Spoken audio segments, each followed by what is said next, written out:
Hello दोस्तों, कैसे हो? उम्मीद आप सब अच्छे होंगे। मैं हूं आपका दोस्त रोहित बालियान।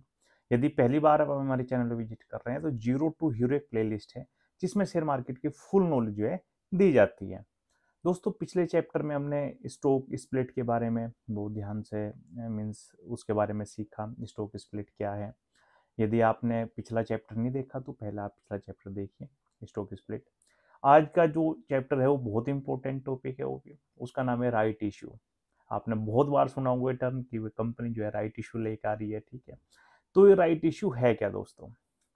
दोस्तों, सबसे पहले हम एक बेसिक टर्म समझते हैं कि कंपनी जो है दो ही तरीके से फंड रेज करती है। या तो इक्विटी के थ्रू, ठीक है, अपनी हिस्सेदारी दे करके, या दूसरा क्या है, डेट के थ्रू। यदि उसे कोई लोन लेना है, प्राइवेट एंटिटी से लोन लेना है, तो फिर क्या अपनी हिस्सेदारी नहीं देगी, वो पैसा लेगी और एक इंटरेस्ट के जो वापस करेगी वो पैसा विद इंटरेस्ट जो है प्रिंसिपल अमाउंट जो है वापस करेगी, उसके बुक अकाउंट में जो है डेट आ जाएगा, ठीक है। तो यही दो तरीके हैं। अब सपोज करो कोई कंपनी है, रन कर रही है, वो अपना बिजनेस जो है कोई फैलाना चाहती है, कहीं कोई एक्विजिशन करना चाहती है, किसी और कंपनी का मर्जर करना चाहती है, कोई कहीं नई चीजें खरीदना चाहती है, ठीक है, कोई नया प्रोजेक्ट लगाना चाहती है। सपोज करो उसने कोई चीज उसे करनी है, उसने देखा कंपनी ने कि भाई 500 करोड़ जो है हमें इस काम के लिए चाहिए। तो उसके पास बहुत सारे ऑप्शन है कंपनी के पास में, वो डेट भी ले सकते हैं, ये भी एक ऑप्शन है, ठीक है। लेकिन यदि कंपनी सोचती है कि भाई डेट नहीं लेना, मुझे तो क्या है कि वो इक्विटी के थ्रू ये फंड रेज करना है, ठीक है, तो वो क्या है, राइट इशू भी ला सकती है। राइट इशू क्या है दोस्तों? एक पब्लिक इशू की तरह है। जैसे हम पब्लिक इशू बोलते हैं ना, initial public opening, public issue.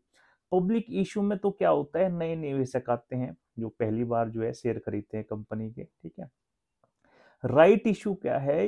ये नए निवेशक नहीं आते इसमें। इसमें जो ऑलरेडी कंपनी के शेयर होल्डर है, जो ऑलरेडी कंपनी के मालिक है, उनसे ही फंड रेज किया जाता है। You got my point? Means जिसके पास इस कंपनी के ऑलरेडी शेयर है, ठीक है, उनसे ही ये जो है पैसा लिया जाता है। अब कैसा लिया जाएगा भाई? पहली बात तो कोई पैसा इस कंपनी को, यदि ऑलरेडी कंपनी के शेयर जो है, सपोज करो 100 रुपए का शेयर है कंपनी का जो मार्केट में है, ठीक है, ऑलरेडी ट्रेड कर रहा है। अब कंपनी ये चाहती है कि भाई हम जो है राइट इशू ला करके जो ऑलरेडी हमारे शेयर होल्डर है उनसे ही हम फंड रेज करें, ठीक है। तो पहली बात तो ये बताइए कि जब ऑलरेडी सपोज करो कंपनी का शेयर 100 रुपए में ट्रेड कर रहा है और कंपनी चाहती है कि हमारे शेयर होल्डर ही हमें पैसा दे नए प्रोजेक्ट के लिए, तभी वो राइट इश्यू ला रही है। तो आप ये बताओ, कंपनी को जब अपना शेयर बेचना है, पैसा लेना है शेयर होल्डर से, तो वो क्या उसी प्राइस को रखेगी जो ऑलरेडी मार्केट में जो है वो ट्रेड कर रहा है वो price? You got my point? वो प्राइस नहीं रहेगा। वो प्राइस क्या है, डिस्काउंट प्राइस पे रहता है एक्चुअली, ठीक है। तभी तो शेयर होल्डर खरीद देंगे भाई। यदि मान लो उसी प्राइस पे कंपनी अपने से, ये बोनस शेयर नहीं है। बोनस शेयर बिल्कुल डिफरेंट चीज है। बोनस शेयर में क्या है कि फ्री ऑफ कॉस्ट आपको एक शेयर मिलता है एक्स्ट्रा, ठीक है, मीन जो भी वो रेशियो ला रही है। लेकिन राइट इशू में आपको जो शेयर ला रही है कंपनी, उसके लिए पैसे देने पड़ेंगे। You got my point? तो अभी क्या है, क्योंकि फ्री में तो कंपनी शेयर दे ही नहीं रही है, अब पैसे लेकर दे रही है। अब वो पैसा दोस्तों कंपनियों का डिस्काउंट पे देना पड़ेगा वो शेयर। वो आप उस प्राइस पे नहीं दे सकती कंपनी जो ऑलरेडी वो प्राइस जो है शेयर मार्केट में ट्रेड कर रहा है। क्योंकि यदि उसी प्राइस में जो है कंपनी देना चाहेगी अपने ऑलरेडी शेयर होल्डर को शेयर, तो भाई कंपनी से क्यों लेगा? मीन्स कोई भी जो है शेयर मार्केट में वो शेयर को परचेज कर लेगा। तो क्या होता है राइट इशू में, कंपनी क्या एक रेशियो डिसाइड करती है। पहला तो कंपनी क्लियर कट बताती है कि भाई कितना उसे फंड रेज करना है, ठीक है। उसके बाद में सपोज करो सर 200 करोड़ फंड रेज करना है, 500 करोड़ फंड रेज करना है, उसके हिसाब से फिर वो अनुपात डिसाइड कर देती है कि 1:4 का रेशियो है। हम जो राइट इशू ला रहे हैं, मतलब जिसके पास में सपोज करो 4 शेयर ऑलरेडी है, एक शेयर हम राइट इशू का दे सकते हैं, ठीक है। तो ये क्या है, ऑप्शनल है सारी चीजें, ठीक है। आप लेना चाहते हो, नहीं लेना चाहते हो, उसमें पार्टिसिपेट करना चाहते हो, ये सारी चीजें सब्सक्रिप्शन के ऊपर है। उसके बावजूद लेकिन है ये ऑलरेडी एग्जिस्टिंग शेयर होल्डर पे ही ओनली, नया शेयर होल्डर को ये राइट इशू नहीं मिलते। अब ये जो शेयर का प्राइस होगा, जो ये एक्स्ट्रा शेयर मिलेंगे, ये क्या है, कंपनी डिस्काउंट प्राइस पे देती है, ठीक है।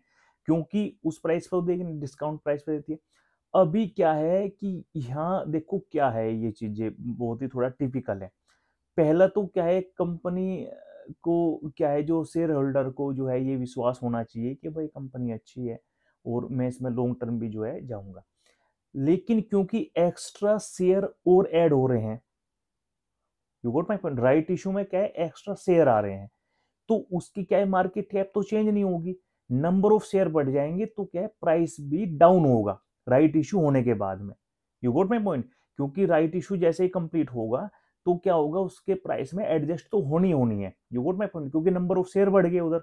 जैसे हमने लास्ट आपको टॉपिक्स में स्प्लिट शेयर में और बोनस इशू में आपको समझाया था कि जैसे ही नंबर ऑफ शेयर बढ़ते हैं, मार्केट कैप पे कोई चेंज नहीं होता, उसका जो प्राइस जो है एडजस्ट हो जाता है। सेम इसी फॉर्मूले पे जब राइट इशू में नंबर ऑफ शेयर इंक्रीज होते हैं कंपनी के, तो क्या है, उसका प्राइस एडजस्ट हो जाता है।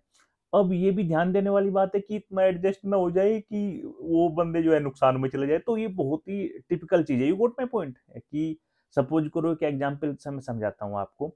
सपोज करो 100 रुपए का जो है ट्रेड कर रहा है शेयर, ठीक है। कंपनी जो है एक राइट इशू लेकर आई, उसने बताया कि एक एग्जाम्पल के तौर पे कि भाई हम जो है एक शेयर 70 रुपए का शेयर देंगे हम, एक शेयर, ठीक है। तो क्या होगा कि यहाँ एक ये देखना है कि उसका मार्केट में प्राइस भी एडजस्ट होना है, ठीक है। पहले तो ये कितना डिस्काउंट में दे रहा है, इसके ऊपर है कि कितना डिस्काउंट है भाई। ये 100 रुपए के दी शेयर वहां ट्रेड कर रहा है, तो कंपनी जो राइट इशू में डिस्काउंट शेयर जो दे रही है, वो जो है 70 में दे रही है, 60 में दे रही है, 50 में दे रही है, कितने में दे रही है, पहला तो यही देखना है। दूसरा क्या है कि उसका प्राइस जो है एडजस्ट भी होना है। यू गॉट माई पॉइंट, क्योंकि नंबर ऑफ शेयर बढ़ेंगे।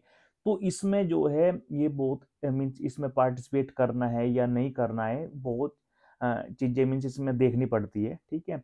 लेकिन जो राइट इशू का फंडा है वो यही है कि कोई ये फ्री में शेयर नहीं मिल रहा, इसके लिए पैसे देने पड़ते हैं शेयर के लिए, ठीक है। और एग्जिस्टिंग शेयर होल्डर ही, जो ऑलरेडी शेयर होल्डर है, वो इसमें पार्टिसिपेट करते हैं। बेसिकली राइट इशू यही है। आई थिंक आपको मीन्स ये चीजें समझ में आई होगी, ठीक है। और यदि किसी को लगता है कि भाई ये ज़्यादा मीन्स क्या है कि ज़्यादा मार्केट में प्राइस डाउन होगी, ठीक है, ऐसा ना हो जाए कि भाई मार्केट में डाउन हो गया, उस जो राइट इशू है उससे डाउन तो मार्केट में होगा, तो बहुत सारी चीज़ें देखनी पड़ती है। बेसिकली आप राइट इशू का कॉन्सेप्ट समझ गए होंगे, ठीक है। और कोई भी इशू होता है, चाहे बोनस इशू या स्प्लिट या फिर क्या है कि जो राइट इशू है, मार्केट कैप पे कोई इफेक्ट नहीं पड़ता, ठीक है। उसके क्या है कि नंबर ऑफ शेयर बढ़ जाते हैं, जो उसका प्राइस है वो एडजस्ट हो जाता है। आई थिंक आपको राइट इशू के बारे में सारी चीज़ें समझ में आई होगी। दोस्तों, हमारे चैनल का मेन मोटो है फ्री ऑफ कॉस्ट आपको सेल्फ फाइनेंशियल एम्पावरमेंट करना। Thank you very much.